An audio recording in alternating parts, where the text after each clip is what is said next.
은혜를 사모할 수 있는 마음 주셔서 감사합니다. 여러분, 새해 첫 주일입니다. 새해 첫 주일 하나님께서 또 2부 예배 오신 한 분 한 분 예배하신 크신 은혜로 하나님이 채우실 줄로 믿습니다. 예배 드릴 때는요, 표정을 이렇게 하십니다. 이렇게 웃으시죠.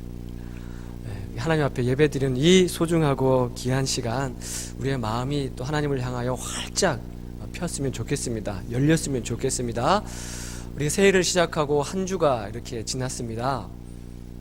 새해를 시작할 때 우리는 하나님으로부터 큰 선물을 받았어요. 그 선물이 뭐냐면 하얀 백지 같은 365일을 하나님이 모든 분에게 다 선물로 주셨어요. 그 하얀 백지를 아름다운 색으로 채우는 거는 각자 우리가 해야 될 몫인데, 얼마나 지났을까요? 지금 일주일이 지났습니다. 새해를 시작하면서 이것만큼은 내가 꼭 다짐하면서 실천하기로 마음먹었던 것, 지금 작심삼일 되지는 않았는지 모르겠습니다. 사람들은 참 나쁜 습관은요, 몸에 잘 배요. 누가 시키지 않아도, 누가 가르쳐주지 않아도요, 어떻게 그렇게 잘 배는지 몰라요. 그러나 좋은 습관, 특히 이 신앙의 훈련, 이거는 참 쉬운 게 아닙니다. 오랜 시간이 걸리죠. 여러분, 아이들을 키워보신 부모님들은 잘 아시겠지만, 아이들이 우리가 이렇게 할 때 저녁에 들어오면은 양치질을 해라, 자기 전에 발 씻고 자야 된다, 밥이 골고루가 아니고 반찬이 골고루 먹어야 된다. 이거 말 잘 듣던가요, 안 듣던가요? 안 들어요. 제 얘기 하는 겁니다. 지금 안 듣더라고요. 아무리 해도 안 들어요. 그런데 무슨 스마트폰 하는 거, 게임 하는 거, TV 만화 영화 보는 거, 방 어지럽히는 거, 이런 거는 한 번도 가르쳐 주지 않았어요. 그런데 어디서 배웠는지 그렇게 잘해요. 몸에 잘 배더라고요. 나쁜 습관은 몸에 잘 뵭니다. 그래서 요즘에 TV에 보면 봉숭아학당이라고, 거기에 삐뚤이라고 나와요. 삐뚤이. 하지마, 그럼 난 더 하지, 이러는 거예요. 상당히 웃기는 얘기인데 지금 여러분 그거 안 보신가 봐요.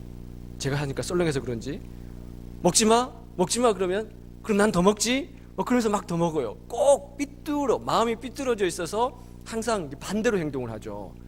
이 사람은요, 이게 나쁜 습관, 이것은요 참 몸에 잘 뵭니다. 그러나 좋은 습관은요 몸에 배기가 쉽지가 않아요.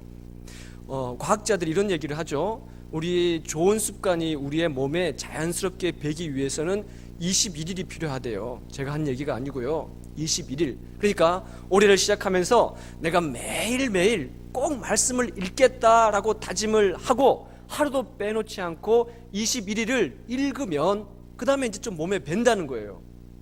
근데 제가 그렇게 해봤어요. 그게 21일 동안 했으면 몸에 잘 배고 계속해서 몇 년 동안 줄기차게 해야 되는데 그렇게 되지가 않더라고요. 특별히 신앙훈련은 그래요. 잘 안 됩니다. 매일같이 말씀 묵상하는 거 쉽지가 않아요. 특히 새벽 예배 드리는 거 1년 동안 빠지지 않고 해도 그 다음에 잘 몸에 배지가 않습니다. 이거 어려워요. 그래서 제가 깨달은 게 있습니다. 뭘 깨달았냐? 신앙훈련은 평생훈련이다.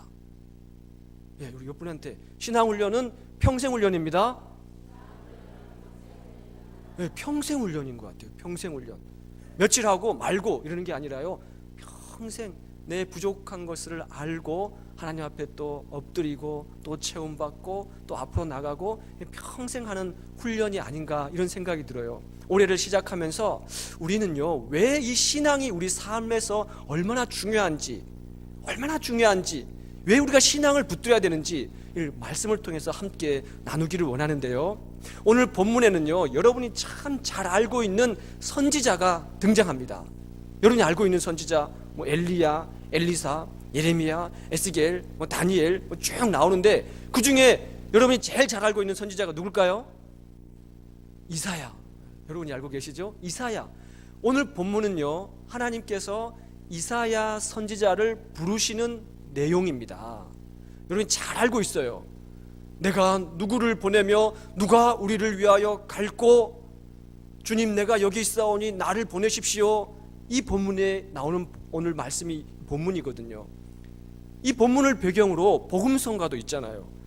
주님 내가 여기 있사오니 나를 보내소서.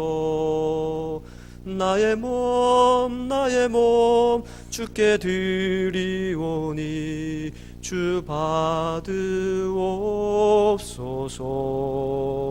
이 찬양 처음 들어보시는 건가요? 들어보셨죠? 바로 이 찬양 복음성의 배경이 되는 본문이 오늘 본문이에요. 전에도 말씀을 드렸지만 구약시대 때는요, 왕이 있으면 그 옆에 반드시 누가 있냐면 예언자와 제사장이 있습니다. 왕, 예언자, 제사장, 이 삼중직이라 그러죠. 예언자를 성경에서는 선지자라고 나옵니다. 왜 예언자와 제사장이 있냐면 왕이 제대로 하나님의 말씀대로 통치를 하는가, 백성을 다스리는가, 그걸 보는 거거든요. 오늘 이사야는 예언자로 부름을 받았는데, 이사야가 예언자로 활동할 당시에 있던 왕이 누구였냐면 이사야 1장에 보면요, 우시야, 요담, 아하스, 히스기야, 이 네 왕에 걸쳐서 활동했던 예언자가 이사야입니다. 이사야. 이 이사야 예언자가 언제 부름을 받았냐면 오늘 본문 1절에 봤더니 이렇게 기록을 하고 있죠. 우시야 왕이 죽던 해, 우시야 왕이 죽던 해 이사야가 부름을 받았어요.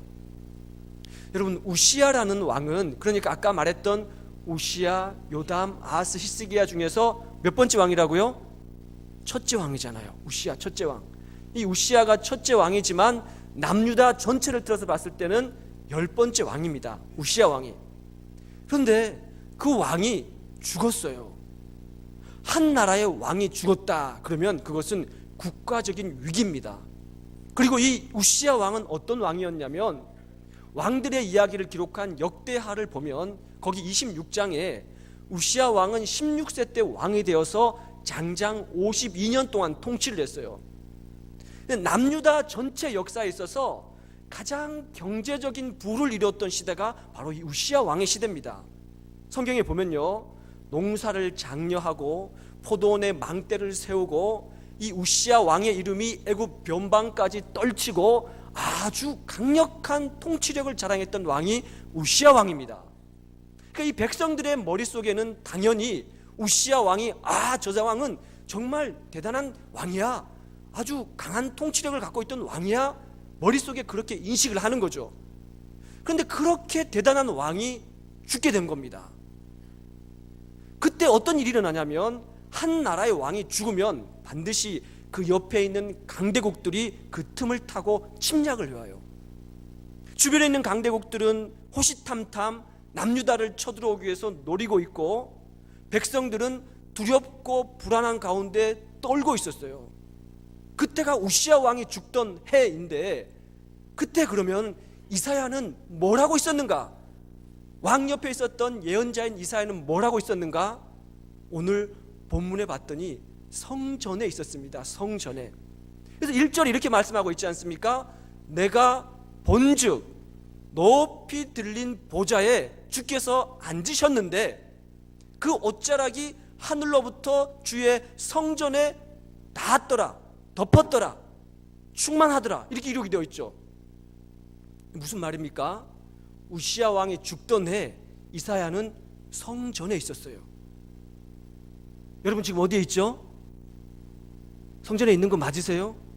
몸은 여기 있는데 마음은 다 이렇게 막 딴 데 가 계신 건 아닌가?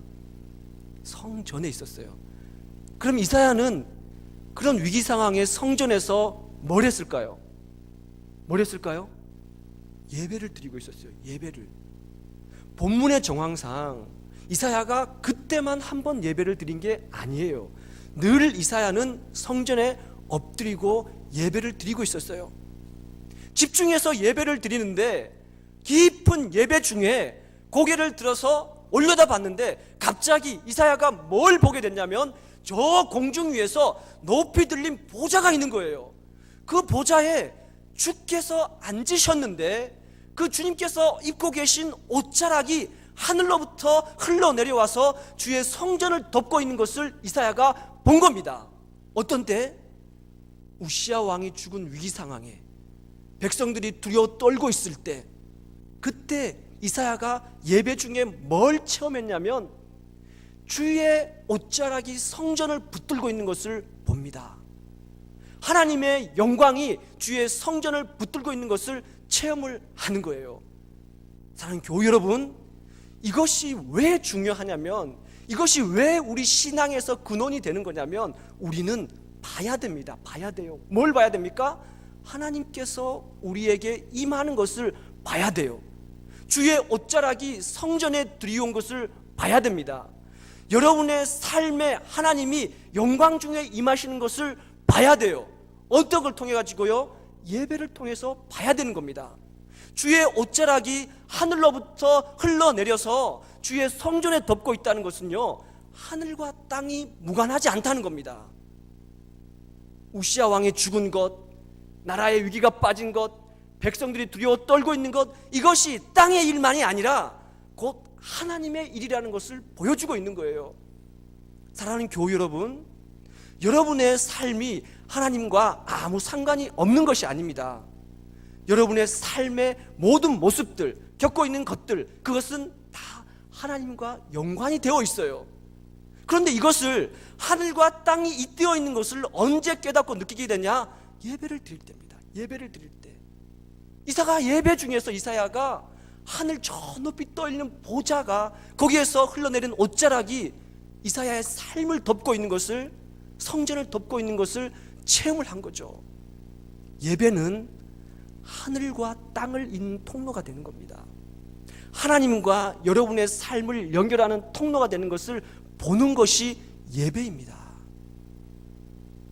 얼마 전에 어떤 한 권사님께서 간증을 하시는 것을 제가 들었어요. 그 권사님이 하나님 앞에 너무 불충한 모습이 너무 부끄러웠대요. 정말 젊은 시절에 그 뜨거웠던 신앙을 다시 한번 회복하고 싶었답니다. 그래서 올해가 들어오면서 정말 모든 예배마다 빠지지 아니하고 정말 말씀, 선포되는 말씀대로 살기 위해서 정말 그렇게 실제로 노력을 했대요. 실천을 했대요.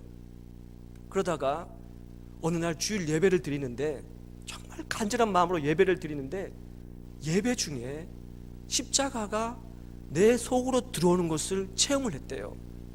그걸 간증으로 하는 것을 들었습니다. 사랑하는 교우 여러분, 예배는요, 하나님이 여러분의 삶 가운데 드리워진 영광을 체험하는 것이 예배입니다. 사랑하는 교우 여러분, 언더우드는요, 예배 중에 누가 가야 될까? 왜 너는 안 된다고 생각하느냐? 왜 너는 안 된다고 생각하느냐? 저 어두운 조선 땅에 말씀의 빛을 가기 위해서 누구를 보내려고 하는데 왜 너는 안 된다고 말을 하느냐? 그 음성을 듣고 언더우드가 이 조선 땅에 첫 발을 내딘 선교사가 되었어요. 사도 요한은요, 예배 중에, 주일날 예배 중에 하늘이 열리는 것을 경험하고 이 땅의 마지막이 어떻게 될 건지를 보게 됩니다. 그걸 기록한 것이 요한계시록이죠. 마가의 다락방에 모여있던 120명의 문도들이 예배 중에 하늘에서 혀처럼 갈라지는 성령이 임하는 겁니다. 그때 이 120명의 문도는 땅끝 선교사가 되는 거예요. 교우 여러분, 예배를 여러분 허틀게 생각하시면 안 됩니다. 여러분, 일주일의 삶을 움직이는 것이 바로 이 예배에 있는 것이고요, 예배를 통해서 하늘과 땅이 잇대어 있는 것, 하나님의 영광이 여러분의 삶을 드리고 있는 것을 보는 것이 바로 이 예배의 시간이라는 거예요. 주의 옷자락이 성전에 가득한 것을 체험한 이사야가 점점 더 깊은 예배의 임재 속으로 들어가게 되는데, 이사야가 봐서는 안 될 것을 봐버리고 맙니다. 부정한 인간이 도저히 볼 수 없는 것을 봐요. 보고 싶어서 본 게 아니라 예배 중에 보여주니까 어쩔 수 없이 보게 되는 것인데, 오늘 본문 2절과 3절에 보면 스랍들을 보게 됩니다. 스랍들. 스랍은 천상의 존재입니다. 사람이 아니고 천상의 존재예요. 저 높이 놀린 보좌 위에 보좌를 둘러싸고 스랍들이 공중에서, 천상의 존재들이, 이 스랍이란 말의 뜻은요, 원뜻은 불타다라는 뜻을 가지고 있어요. 불타다, 불타오르는 모습. 그러니까 하나님의 존전, 그 영광이 너무 밝은 빛을 뿜어내니까 옆에 서 있던 스랍들이 막 불타오르는 것처럼 보이는 것 같은 것을 묘사하고 있는 것이죠. 이 스랍들이 하나님의 보좌에 둘러서 가지고 뭘 하고 있냐면 6날개를 가지고 2날개로는 얼굴을 가리고 있어요. 왜? 하나님의 보좌에서 흘러나오는 빛이 너무 강하기 때문에 볼 수가 없는 거예요. 눈을 가리고 있고 2날개로는 발을 가리고 있습니다. 왜? 하나님 앞에서는 내 부끄러운 모습이 다 드러나기 때문에 내 부끄러운 모습을 감추는 겁니다. 발을 가리고 있어요. 그리고 2날개로는 날고 있는 겁니다. 그때 스랍들이 거기에서 무엇을 하고 있는가? 오늘 본문 3절에 봤더니, 여러분 3절을 같이 한번 읽어볼까요? 시작. 서로 불러 이르되 거룩하다 거룩하다 거룩하다 만군의 여호와여 그의 영광이 온 땅에 충만하도다 하더라. 이걸 누가 부른다고요? 스랍들이 하나님의 보좌를 둘러싸고 찬송을 부르고 있는 거예요. 찬송. 그런데 우리는 아무 느낌이 없는데 이 찬송이 얼마나 위험찬 찬송이냐면 하늘을 뚫고 이사야가 엎드려 있는 성전으로 내려오는 거예요. 찬양 소리가. 그래서 이 성전을 흔드는 겁니다. 성전 문지방터를 마치 지진이 난 것처럼 요동하고 움직이고, 4절에 보니까 이 소리가 성전에 들어차가지고 하나님의 영광이 꽉 연기처럼 차오르는 거예요. 어디서부터의 찬양이요? 하늘에서의 찬양이. 하늘에서의 찬양이 하늘을 뚫고 땅으로 내려와서 이사야의 마음을 압도해 들어오고 있는 거예요. 사랑하는 교회 여러분, 우리는 예배를 통해서 이런 놀라운 하나님의 영광을 체험하는 겁니다. 하늘을 뚫고 찬양으로 임재하는 하나님. 여러분, 예술의 전당 같은 데 가면 뭐 핸델의 메시아 같은 거 얼마나 위험합니까? 제가 재작년에 유럽을 한번 갔다 온 적이 있는데요, 거기 오스트리아가 음악의 도시 아닙니까? 오스트리아를 이렇게 돌고 있는데 막 어떤 옷을 입은 사람들이 와가지고 막 이 뭐라 그래요? 호객을 하더라고요. 그래서 이렇게 막 뭘 보면서 이런 프로그램이 있다는 거예요. 그 음악 프로그램, 연주회 프로그램이에요. 쫙 있는데 막 오스트리아 갔으니까 그 무슨 유명한 데는 못 가요. 너무 사람들이 많고 또 돈도 비싸고. 근데 거기까지 왔는데 그냥 안 갈 수는 없고. 그래서 이게 저는 절대 그런 거 오면은 저는 안 가거든요. 근데 저 옆에 있던 아내가 여기까지 왔는데 이거 봐야 되지 않겠냐고. 그래서 봤더니 그분이 막 우리를 막 설득을 하는데, 물론 못 알아듣는 말이죠. 막 하는데 가족들이 있으니까 이것은 패밀리석에다가 뭐 할인이 되고 막 이러면 막 설명을 해요. 그래서 우리 딴에는 엄청 비싼 거지만 뭐 예술의 전당이나 오페라 하우스나 이런 데 가는 것보다는 훨씬 더 싼 가격이기 때문에 갔어요. 이거는 지금 원고에 없는 얘기인데 어떻게 하다 갑자기 나왔는데, 그 시간이 저녁 7시인가 8시였어요. 그 막 눈이 오고 막 눈이 막 쌓여가지고 오스트리아 막 발을 젓고 막 그랬어요. 그래서 한참 돌고 막 추워가지고 덜덜 떨다가 잠깐 다시 숙소에 갔다가 시간 맞춰서 나와가지고 거길 찾아갔는데 찾을 수가 없는 거예요. 너무 막 어딘지 몰라가지고 한참 돌고 겨우겨우 찾아서 딱 들어갔는데, 일찍 들어갔어요. 들어갔는데 그냥 첫 느낌이 뭐였냐면은 중국집 홀 같은 느낌이었어요. 작은 홀에 지붕 천장도 낮고 중국집에서 음식 먹을 때 앉는 의자를 그냥 쭉 나눴더라고요. 막 한 4줄씩 이렇게 해가지고 딱 크지도 않아요. 제가 거기 딱 들어서는 순간 와, 이놈의 새끼네. 사기를 쳐도 국제적으로 사기를 치는구나, 그런 느낌을 받았어요. 쏘갔구나. 나름대로 이렇게 비싼 돈을 들고 오페라 하우스는 아니더라도 그럼 비슷한 하우스는 돼야지. 너무 실망을 했어요. 그것도 패밀리석이라고 제일 앞에 나왔더라고요. 그냥 일본 밋밋한 그 무슨 층도 있는 게 아니에요. 그냥 맨 앞에.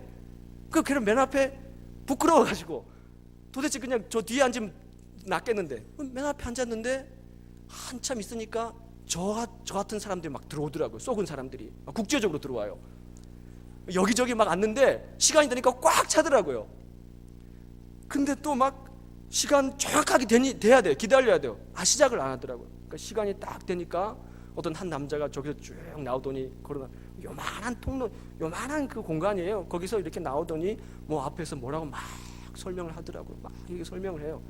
그 다음에 이제 좀 이따 되니까 연주하는 사람들이 몇 명이 딱 나오더라고요. 피아노 한 대, 바이올린 2개, 첼로 하나, 그 다음에 또 무슨 악기, 아주 단출한 악기였어요. 저는 아예 보지도 않았어요. 실망을 해가지고 마음이 얼마나 속상한지, 여기까지 와서 내가 이걸 당해야 되나, 너무 속이 상했어요. 근데 딱 속이 상해서 있는데 이 사람들이 이렇게 뭐 줄을 딱 맞추더니 그 다음에 처음에 짠, 제가 지금 표현을 못 하겠어요. 첫 음을 딱 내는데 그 순간 제 마음이 쫙 녹아내렸어요. 지금까지 들어보지 못했던 음이었어요. 너무 저는 깜짝 놀랐어요. 이 하모니가 정말 허름한 곳에서 하는 연주에 제가 뭐 어떤 본 사람들도 아니잖아요. 그런데 이분들이 앞에 나와서 하는데 한 번도 지금까지 경험해보지 못했던 하모니, 바이올린, 첼로, 피아노, 악기도 별로 되지 않는데 이것이 하나도 틀리지 않고 딱 맞춰서 이 좌중을 압도해 가는데 한순간도 놓칠 수가 없었어요. 얼마나 감동적인지 몰랐어요. 와, 대단하구나, 대단하구나. 거기는 그냥 이렇게 하는 연주가 이런 거구나. 그때 제가 깨달았어요. 그때 저 감동을 잊을 수가 없어요. 그런데 그런 감동도 잊을 수가 없는데 오늘 이사야는 천상의 찬양이 자기에게 오는 그 압도당하는 것을 느끼는 거예요. 그 소리를 듣고 이사야의 마음을 쳐들어오고 이사야를 옥죄어오고 이사야를 깨우는 그 천상에서부터 침투하는 찬양 소리를 이사야가 듣고 그 자리에서 고꾸라지는 거예요. 이사야가 뭘 받는가? 천상의 예배를 봤어요. 천상의 예배. 하늘 위에서 스랍들이 울려 퍼지는 그 찬양 예배를 경험을 한 거예요. 한 번도 이사야는 그 예배를 경험해 본 적이 없었어요. 그 예배를 경험해 본 적이 없었어요. 그래서 이사야는 그 예배를 경험하고 그 자리에서 엎드려져서 고꾸라지는 겁니다. 뭐라고 고백합니까? 본문 5절에 화로다 나여 망하게 되었도다.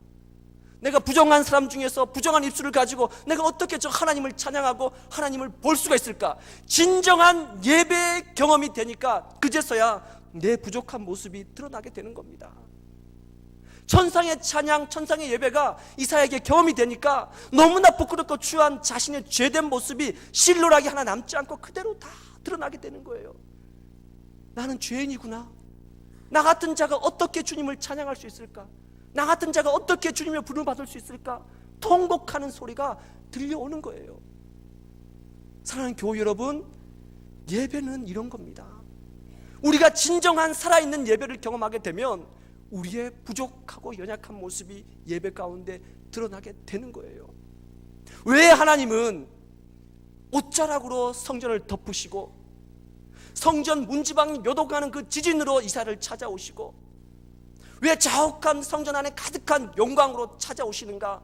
천상을 뚫고 왜 땅으로 내려오시는가? 그것은 오늘 본문 6장 8절에 봤더니 내가 누구를 보내며 누가 우리를 위하여 갈고 딱 하나였어. 이유는요 무엇입니까? 이사야를 흔들어 깨우기 위해서. 이사야 한 명 흔들어 깨워서 하나님의 사람으로 만드시기 위해서 하늘 천상을 뚫고 땅으로 내려오시는 거예요. 사랑하는 교회 여러분, 하나님은 하늘 보좌를 버리시고 십자가로 이 땅에 오셨어요. 누구를 위해서? 여러분을 위해서. 여러분 한 분 한 분을 위해서 하나님은 천상의 소리로 여러분에게 내려오시는 거예요. 우리가 예배를 통해서 저 하늘을 뚫고 옷자락으로 연기로 성전 문지방에 요동하는 것으로 나를 찾아오시는 하나님을 우리는 체험하고 만나게 되는 겁니다. 그러니 하나님이 천상을 버리시고 여러분 한 분 한 분을 위해서 찾아오시니 여러분 한 분 한 분 그 여러분들은 얼마나 소중한 존재인 겁니까? 여러분 소중한 존재예요. 하나님이 하늘을 뚫고 내려오시니 얼마나 소중한 겁니까? 그러니 사랑하는 교회 여러분, 여러분들은 대충 살 수 없는 겁니다. 삶이 힘들다고 삶을 포기할 수 없는 거예요. 일이 제대로 풀리지 않는다고 목숨을 함부로 내놓을 수 없는 겁니다. 왜? 하나님이 하늘을 뚫고 여러분 한 분을 위해서 찾아오시는 분이 하나님이시기 때문에, 여러분 한 분 한 분은 그렇게 소중한 분이기 때문에 우리는 살아내는 겁니다. 하나님의 소리를 듣는 거예요. 갈라디아서 2장 20절 이렇게 말하지 않습니까? 그런즉 이제 내게 사는 것은 내가 아니요 내 안에 그리스도께서 사신 것이라. 이제 내가 육체 가운데 사는 것은 나를 사랑하사 나를 위하여 자기 몸을 버리신 하나님의 아들을 믿는 믿음 안에서 사는 것이라. 여러분 한 분 한 분은 그렇게 소중한 분이기에 내 안에 그리스도가 사는 그 능력을 가지고 이 땅을 살아가야 될 줄로 믿습니다. 사랑하는 교회 여러분, 예배를 소중하게, 예배를 통해서 하나님과 여러분의 삶이 잇대어 있다는 것을 보는 것이 예배라는 것 꼭 기억하셔서 천상의 예배, 이사야가 경험했던 그 하늘을 울리고 땅을 찾아오시는 하나님의 찬양의 소리를 듣는 그런 예배로 여러분이 삶을 드리는 예배가 되시기를 간절히 소원합니다. 아멘. 언제나 내 모습